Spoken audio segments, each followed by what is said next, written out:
Hello students, today we are going to start with the part 2 of the chapter Chemical Reactions and Equations. In this video, we'll be studying the topic Chemical Equations and Balancing a Chemical Equations.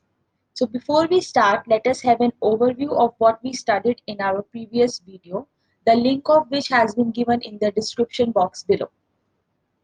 In our previous video, we studied about the chemical reactions. That chemical reaction is a process in which one or more chemical they combine together and they form one or more other chemicals. For example, we studied the rusting of iron, digestion of food, and then we studied the characteristics of chemical reactions, which are the evolution of a gas, change of color, formation of precipitate, change of state, and change in the temperature. Now we know that what chemical reactions are, and when we write a chemical reaction, when we study a chemical reaction, we write it in a particular form, which are known as the chemical equations. So let us see how we write the chemical equations. Let us consider the example. Let us consider the example of zinc when it reacts with dilute sulfuric acid to form zinc sulfate and it gives out hydrogen gas. Fine. So this equation, it can be written to simplify this equation. We can write it in the form of a word equation also. Fine. So how we write it in a word equation? We write zinc plus sulfuric acid. There is a plus sign in between the reactants, and then there is this arrow which represents that the reaction is going from reactants to the products, and the products are zinc sulfate and hydrogen gas is given out. Fine, so this is a word equation. We are writing this reaction in the form of a word equation. But writing the equation in this form also, it is also not that short. So in order to make the equation more short, to write it more properly, we write it in the terms of symbols and formula. So in terms of symbols and formula, if we have to write this particular equation, in this particular reaction, what we'll write, zinc, we'll use the symbols, zinc, for zinc we use the symbol Zn, and then the formula for sulfuric acid is H2SO4. Then this arrow is placed in between, and then we write the products, that is zinc sulfate and hydrogen. Fine. So these are the products and these are the reactants. So whenever we write a chemical equation, we write the reactants on the left hand side. We place a plus sign in between this, and then we place an arrow, and then we write the products on the right hand side. Fine. So this is how we write a chemical equation. So what is a chemical equation? It is a shorthand representation of a chemical reaction in terms of symbols and formula of different reactants and products. Fine. So chemical reaction में हम क्या करते हैं, हमारे पास जो भी reactants हैं और जो भी हमारे पास प्रोडक्ट्स हैं उनको हम सिंबल्स की फॉर्म में या फॉर्मूलाज उनके वहां पे रिप्रेजेंट करते हैं, and there is an arrow place in between. Fine. तो जो हमारे प्रोडक्ट्स हैं उनको हम राइट हैंड साइड के ऊपर शो करते हैं, और जो हमारे रिएक्टेंट्स हैं उनको हम लेफ्ट हैंड साइड के ऊपर शो करते हैं. एक और एग्जांपल देख लेते हैं. Let us take the example of magnesium and oxygen. So when magnesium and oxygen they react together, there is formation of magnesium oxide. Fine. So in the form of a chemical equation, we can write it as Mg. This is the symbol for magnesium plus oxygen. Then there is an arrow in between, and then we write our product, that is magnesium oxide.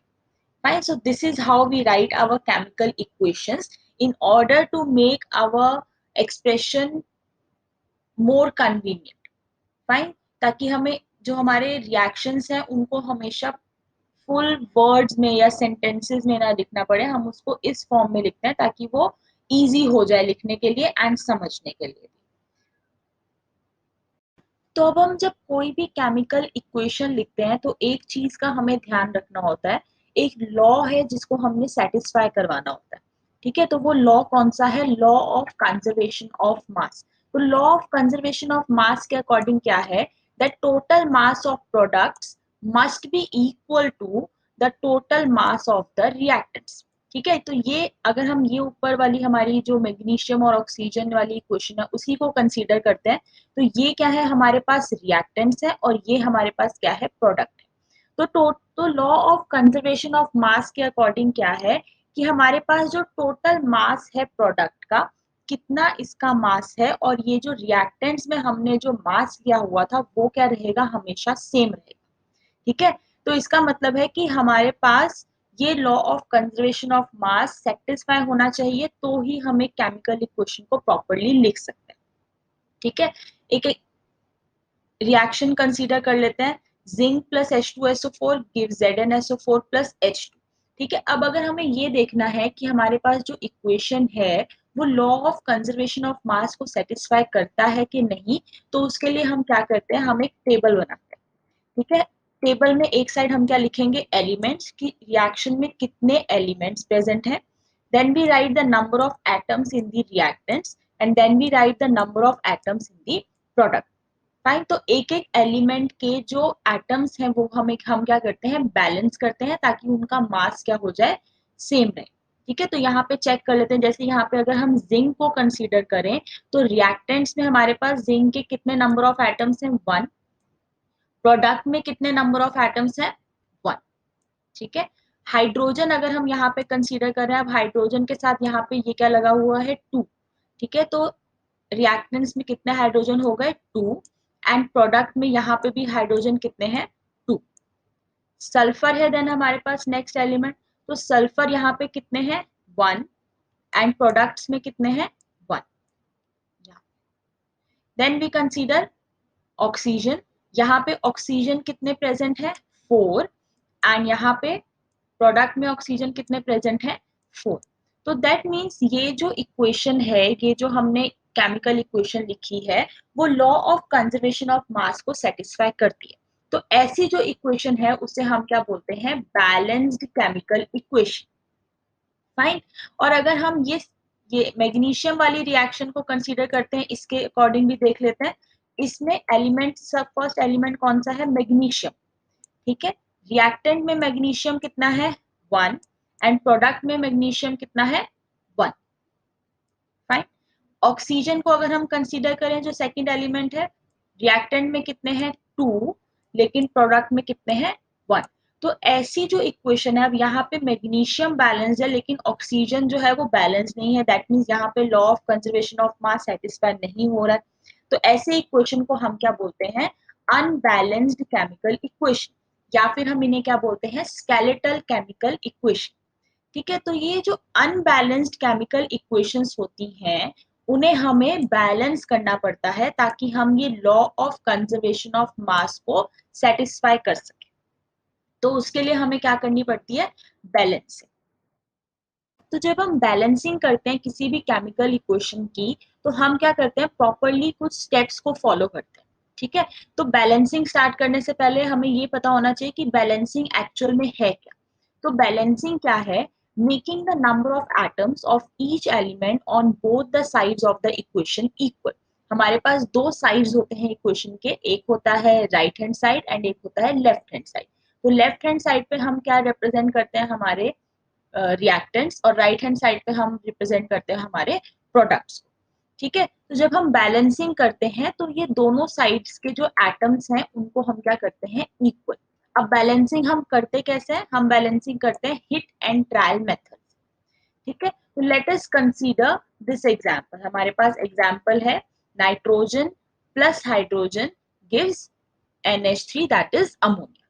ठीक है, अब ये reaction को हम, equation को हमने क्या करना है, बैलेंस करना है। ठीक है, तो सबसे पहले हम क्या करेंगे, हमारा फर्स्ट स्टेप क्या है, listing the number of atoms of different elements. अब यहाँ पे डिफरेंट एलिमेंट्स कौन कौन से प्रेजेंट है, नाइट्रोजन प्रेजेंट है और हाइड्रोजन प्रेजेंट है। हमने क्या करना है, उनके एटम्स को लिस्ट करना है कि रिएक्टेंट्स पे वो कितने हैं और प्रोडक्ट्स में वो कितने हैं। तो यहाँ पे सबसे पहले हम एक टेबल ड्रॉ कर लेंगे, उसमें हमने क्या लिखे, यहाँ पे हमने लिखे एलिमेंट्स, यहाँ पे हमने लिखे number of atoms in reactants, और यहाँ पे हमने लिखे number of atoms in the product. ठीक है, अब यहाँ पे हमारे पास सबसे पहला एलिमेंट कौन सा है, नाइट्रोजन। तो नाइट्रोजन यहाँ रिएक्टेंट्स में कितने एटम्स प्रेजेंट है, 2, एंड प्रोडक्ट में कितने एटम्स प्रेजेंट है, 1। ठीक है, ये जो 3 है ये किसके साथ लगा हुआ है, हाइड्रोजन के साथ। ठीक है, फिर नेक्स्ट हमारे पास जो सिंबल है दैट इज हाइड्रोजन। तो नंबर ऑफ एटम्स रिएक्टेंट में कितने हो गए, 2। हाइड्रोजन के यहाँ पे कितने नंबर ऑफ एटम्स हैं, 2। और प्रोडक्ट में कितने नंबर ऑफ एटम्स है, 3। तो इसका मतलब है कि यहाँ पे ना तो नाइट्रोजन बैलेंस्ड है ना ही हाइड्रोजन बैलेंस्ड है, तो हमें इनको बैलेंस करना पड़ेगा। ठीक है, तो अब इसके बाद हमारे पास नेक्स्ट स्टेप क्या आएगा, ये हमारे पास इक्वेशन है पहले वाली, और इसको हमने फर्स्ट स्टेप में एलिमेंट्स, राइट हैंड साइड के एलिमेंट्स के एटम्स और लेफ्ट हैंड साइड जो एलिमेंट्स है उनके एटम्स को अलग अलग करके हम लिख चुके हैं। स्टेप नंबर 2 क्या है, selecting the biggest formula and balancing the element with highest number of atoms. ठीक है, तो अब ये जो केमिकल इक्वेशन लिखी हुई है इसमें सबसे बड़ा वाला फॉर्मूला कौन सा है, NH3। ठीक है, ये सबसे बड़ा फॉर्मूला है। And balancing the highest number of atoms, तो हाईएस्ट नंबर ऑफ एटम्स यहाँ पे कौन से हैं, हाइड्रोजन के। ठीक है, तो सबसे पहले हम इसको बैलेंस करेंगे। अब यहाँ पे देख लेते हैं कि हमारे पास यहाँ पे हाइड्रोजन कितने हैं, 3, और यहाँ पे हाइड्रोजन हमारे पास कितने हैं, 2। तो अब अगर हमें इसको बैलेंस करना है तो हमने क्या कर दिया, यहाँ पे हमने इसकी जगह पे क्या लगा दिया है, 3। ठीक है, तो यहाँ पे ये हाइड्रोजन के एटम्स कितने हो गए, क्या करना है, इन दोनों को मल्टीप्लाई करना है। तो total number of hydrogen atoms कितने हो गए, 6। लेकिन अभी भी यहाँ पे कितने थे, 3। तो इसको बैलेंस करने के लिए हमने यहाँ पे किसके साथ मल्टीप्लाई कर दिया है, 2 के साथ। अब यहाँ पे ये 2 है एंड इसके ये 3 एटम्स है, तो दोनों मल्टीप्लाई करके कितने हो गए, 6। तो हाइड्रोजन के एटम्स दोनों साइड पे कितने हो गए, 6। ठीक है, नेक्स्ट हमें क्या याद रखना है, subscript of the formula can not be change.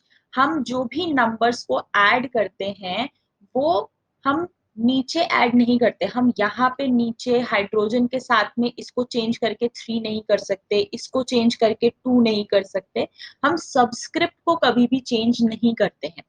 ठीक है, हमेशा जो भी कोफिशिएंट हम लगाते हैं, जैसे यहाँ पे हमने 3 कोफिशिएंट लगाया या यहाँ पे हमने 2 कोफिशिएंट लगाया, वो हम हमेशा फॉर्मूला के आगे लगाते हैं। और ये जो हम नंबर को आगे लगाते हैं वो हर एटम, हर एलिमेंट के साथ क्या होता है, मल्टीप्लाई होता है। जैसे अगर मैंने यहाँ पे ये 2 लगाया है तो वो नाइट्रोजन के साथ भी मल्टीप्लाई होगा एंड वो हाइड्रोजन के इस पूरे एटम के साथ भी मल्टीप्लाई होगा।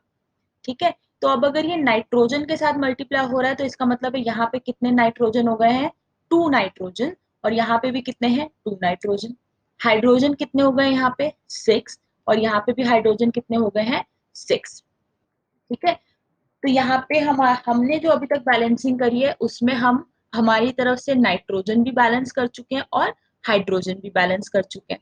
ठीक है, नेक्स्ट हमने क्या चेक करना है कि हमने अब जो इक्वेशन बैलेंस करी है क्या वो करेक्ट है। तो अगेन हम क्या करेंगे, एक टेबल ड्रॉ करेंगे। तो यहाँ पे हमने लिखे elements same, number of atoms reactants में and number of atoms product में। तो नाइट्रोजन के कितने एटम हो गए हैं यहाँ पे रिएक्टेंट में, 2। प्रोडक्ट में भी कितने हो गए, ये इसके साथ मल्टीप्लाई होगा तो यहाँ पे भी कितने आ गए, 2। हाइड्रोजन के कितने एटम्स हैं यहाँ पे, 6 रिएक्टेंट में, और प्रोडक्ट में भी कितने हैं, 6।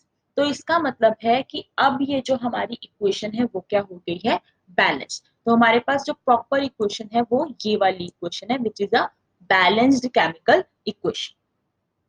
तो नेक्स्ट एक और एग्जांपल कंसीडर कर लेते हैं। तो नेक्स्ट एग्जांपल हम कंसीडर करते हैं reaction methane plus oxygen gives carbon dioxide and water. तो ये जो मीथेन और ये जो ऑक्सीजन है वो क्या हो गए हमारे पास रिएक्टेंट्स, और ये कार्बन डाइऑक्साइड और वाटर क्या हो गया हमारे पास प्रोडक्ट। ठीक है, तो अब अगर हमें इसे बैलेंस करना है तो सबसे पहले हम जो देख लेते हैं कि ये बैलेंस्ड है या अनबैलेंस्ड है। पहले हम इसके जितने भी एलिमेंट्स हैं उसके रिएक्टेंट और प्रोडक्ट के एटम्स को अलग अलग करके लिखते हैं, जो कि हमारा फर्स्ट स्टेप भी होता है। तो फर्स्ट स्टेप क्या है, listing the number of atoms of different elements. तो सबसे पहला एलिमेंट हमारे पास कौन सा है, कार्बन। यहाँ पे कार्बन कितने हैं, 1 कार्बन है रिएक्टेंट में, और प्रोडक्ट में कितने कार्बन एटम्स प्रेजेंट है, 1। ठीक है, तो इसका मतलब है कि ये जो कार्बन के जो एटम है वो हमारे पास क्या है, बैलेंस। ठीक है, नेक्स्ट हमारे पास एलिमेंट कौन सा है, हाइड्रोजन। तो हाइड्रोजन के यहाँ पे रिएक्टेंट में कितने एटम्स प्रेजेंट हैं, 4, एंड यहाँ पे प्रोडक्ट में हमारे पास कितने एलिमेंट्स प्रेजेंट हैं, 2। दैट मीन्स हाइड्रोजन क्या है, अनबैलेंस है। नेक्स्ट हमारे पास एलिमेंट कौन सा है, ऑक्सीजन का। तो यहाँ पे ऑक्सीजन कितने प्रेजेंट है रिएक्टेंट्स में, 2, एंड प्रोडक्ट में कितने प्रेजेंट है, 2 यहाँ पे है, 2 एटम यहाँ पे है और 1 एटम यहाँ पे है। तो टोटल कितने हो गए, 3। ठीक है, तो इसका मतलब है कि ये जो इक्वेशन है हमारे पास वो क्या है, अनबैलेंस्ड है और हमें उसको बैलेंस करना पड़ेगा। तो अब नेक्स्ट स्टेप हमारे पास क्या हो जाएगा, ये हमारे पास इक्वेशन है जो हमने बैलेंस करनी है। नेक्स्ट स्टेप क्या हो जाएगा, selecting the biggest formula and balancing the element with highest number of atoms. ठीक है, तो सबसे बड़ा फॉर्मूला हमारे पास कौन सा है, CH4, और हाईएस्ट नंबर ऑफ एलिमेंट कौन सा है इसमें, हाइड्रोजन। सबसे पहले हम किसे बैलेंस करेंगे, हाइड्रोजन। तो अब हाइड्रोजन को जब हमने बैलेंस करना है तो यहाँ पे नंबर ऑफ हाइड्रोजन कितने हैं, 4, और यहाँ पे नंबर ऑफ हाइड्रोजन कितने हैं, 2। तो बैलेंस करने के लिए हमने क्या कर दिया, यहाँ पे हमने कोफिशिएंट ऐड कर दिया 2। ठीक है, तो अब ये जब 2 और ये 2 आपस में मल्टीप्लाई होंगे तो टोटल नंबर ऑफ एटम कितने आ गए, 4, और यहाँ पे भी कितने नंबर ऑफ एटम हो गए, 4। ठीक है, तो अब दोबारा बना लेते हैं, कार्बन यहाँ पे कितने हैं, 1, प्रोडक्ट में कितने हैं, 1। अब हाइड्रोजन हमने बैलेंस कर दिए, पहले कितने थे, 4, और अब यहाँ पे कितने हैं, 4। ठीक है, अब यहाँ पे क्योंकि ये 2 जब हमने ऐड कर दिया तो ये 2 यहाँ पे इस ऑक्सीजन के साथ भी क्या होगा, मल्टीप्लाई होगा। तो यहाँ पे पहले कितने प्रेजेंट है, 2, और यहाँ पे अब कितने हो गए, 4। फाइन, तो अब हम नेक्स्ट क्या बैलेंस करना है, हमने ये ऑक्सीजन के जो एटम है, क्योंकि यहाँ पे ऑक्सीजन के एटम्स क्या हो गए, इंक्रीज हो गए, तो यहाँ पे भी हमने वो ऑक्सीजन के एटम्स को बैलेंस करना पड़ेगा। ठीक है, तो हमारे पास अब ये इक्वेशन है। ठीक है, अब इस इक्वेशन में हमने किसको बैलेंस करना है, हमारे ऑक्सीजन के एलिमेंट्स को, to balance the oxygen atom. तो ये हमारे पास क्या हो जाएगा, थर्ड स्टेप। ठीक है, तो थर्ड स्टेप में जब हमने यहाँ पे बैलेंस करना है तो यहाँ पे प्रोडक्ट साइड में ऑक्सीजन के कितने एटम्स प्रेजेंट हैं, 2, एंड दीज 2 4, यहाँ पे कितने हैं, 2। तो बैलेंस करने के लिए हमने यहाँ पे एक और कोफिशिएंट ऐड कर दिया जो कि क्या है, 2 ऑक्सीजन के आगे। तो यहाँ पे ये कितने हो गए, 4, और इस साइड पे 2 + 2 ऑक्सीजन कितने हो गए, टोटल 4। फाइन, तो अब ये इक्वेशन क्या हो रही है हमारी, बैलेंस। तो एक बार और चेक कर लेते हैं कि करेक्ट है कि नहीं। तो कार्बन के यहाँ पे नंबर ऑफ एटम्स 1 हो गए, रिएक्टेंट में, प्रोडक्ट में कितने हैं, 1। ऑक्सीजन, हाइड्रोजन के नंबर ऑफ एटम्स कितने प्रेजेंट है रिएक्टेंट में, 4, प्रोडक्ट में कितने हैं, 4। ऑक्सीजन के कितने प्रेजेंट हैं, 4, और यहाँ प्रोडक्ट में कितने प्रेजेंट हैं, 4। फाइन, तो हमारे पास ये सारे जो इक्वेशन है वो इस तरीके से बैलेंस हो चुके। फाइन, अब हमारे पास और इक्वेशंस ऐसी आ सकती हैं जिसमें हमें बैलेंसिंग के लिए बोला जाए लेकिन इक्वेशन को एक वर्ड फॉर्म में ही बोला जाए।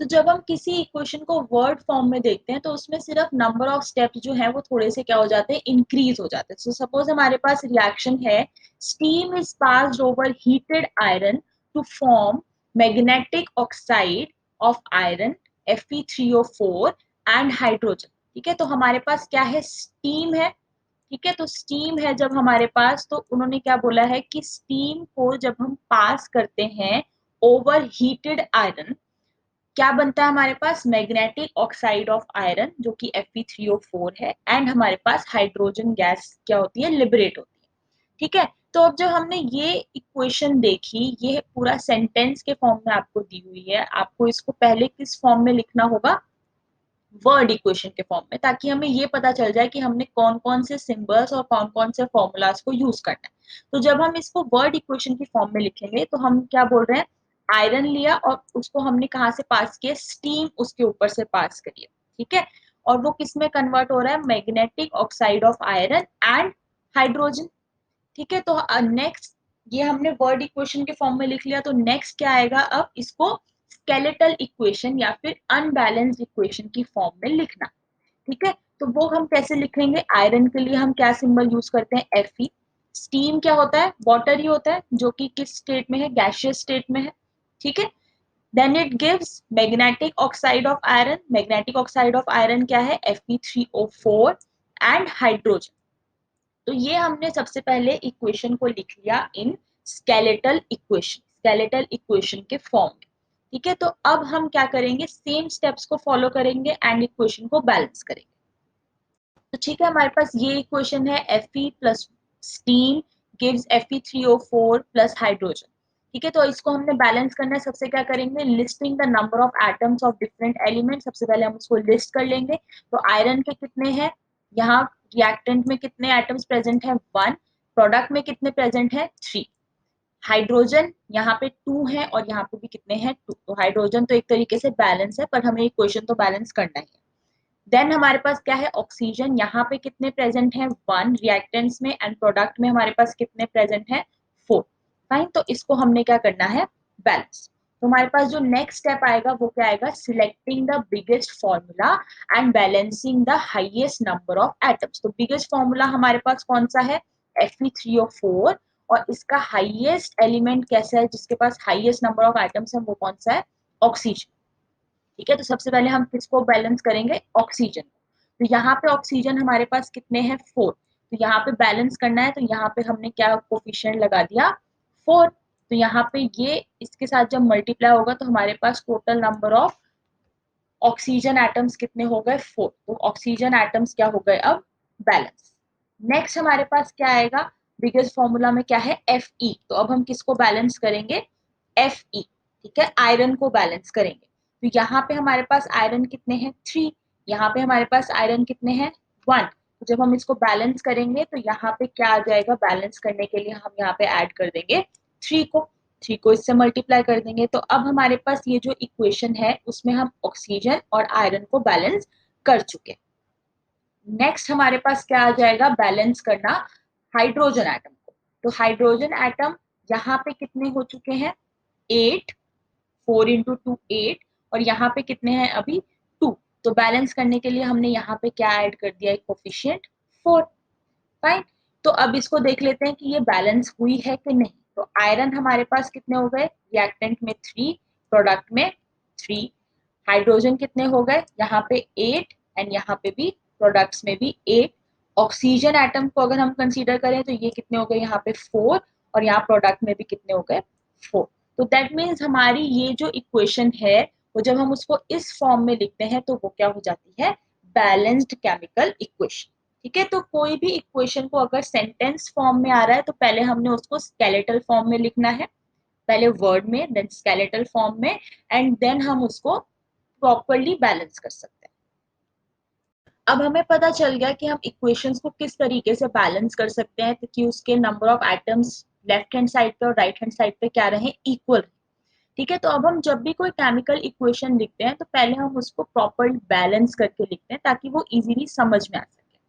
और जो हमारी केमिकल इक्वेशन है उसको और भी ज्यादा इंफॉर्मेटिव बनाने के लिए हम क्या करते हैं, जब भी हम कोई केमिकल इक्वेशन लिखते हैं तो हम साथ में, अगर हमें पता है तो हम उसका फिजिकल स्टेट, रिएक्टेंट और प्रोडक्ट का भी ऐड करते हैं।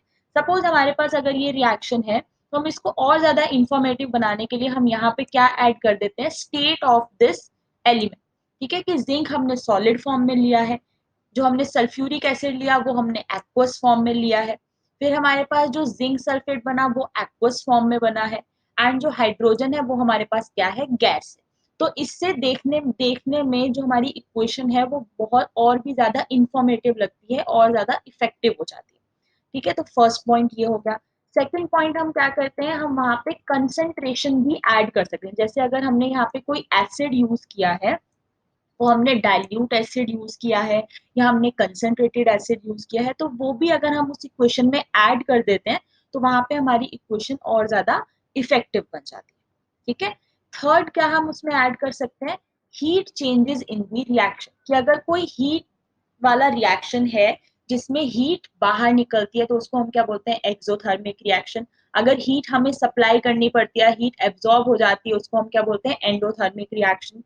तो अगर हमारे पास कोई रिएक्शन है तो हम अगर उसमें सपोज कार्बन प्लस ऑक्सीजन, यहाँ पे हमने स्टेट्स भी बता दी कि कौन कौन से स्टेट के हैं, कार्बन डाइऑक्साइड गैस निकली एंड साथ के साथ ही यहाँ पे हमारे पास क्या आया, हीट। तो अगर हम यहाँ पे ये हीट बता दें कि इस रिएक्शन में हीट क्या है, बाहर आ रही है, इवॉल्व हो रही है, तो वो जो इक्वेशन है वो बहुत और ज्यादा इफेक्टिव और ज्यादा इंफॉर्मेटिव बन जाती है। सिमिलरली अगर हम ये नाइट्रोजन प्लस ऑक्सीजन ये रिएक्शन कंसीडर करें तो हमने इसमें साथ में क्या लिखा है कि हमें बाहर से हीट को प्रोवाइड करना पड़ रहा है, तो ये रिएक्शन क्या है, एंडोथर्मिक। ठीक है, नेक्स्ट क्या आता है हमारे पास, अगर हमारे पास कोई रिएक्शन है और हमें पता है कि वो इतने टेम्परेचर पर होता है, ठीक है, या फिर वो इतने ज्यादा प्रेशर पे होता है, अगर हम वो कंडीशंस भी वहां पे डिफाइन कर दें, और हम उसको कहाँ डिफाइन करते हैं, हम उसको जनरली यहाँ एरो के ऊपर शो कर देते हैं, ठीक है, तो उससे भी ये जो रिएक्शन है वो बहुत ज्यादा इंफॉर्मेटिव हो जाता है। जैसे अगर ये रिएक्शन हम कंसीडर करें, नाइट्रोजन प्लस हाइड्रोजन, ये गैसियस स्टेट में है, गेट्स कन्वर्टेड इनटू अमोनिया, तो यहाँ पे ये जो रिएक्शन है वो 500 डिग्री सेल्सियस पे होता है एंड 200 एटमॉस्फेरिक प्रेशर पे होता है। तो ये जो रिएक्शंस में ये जो हम कंडीशंस बताते हैं, उससे हमारी जो इक्वेशन है वो और भी ज्यादा इंफॉर्मेटिव बनती है, और भी ज्यादा उसको प्रॉपरली रिप्रेजेंट किया जा सकता है। If you like the video, like, comment and share, and also hit the bell icon for further notifications.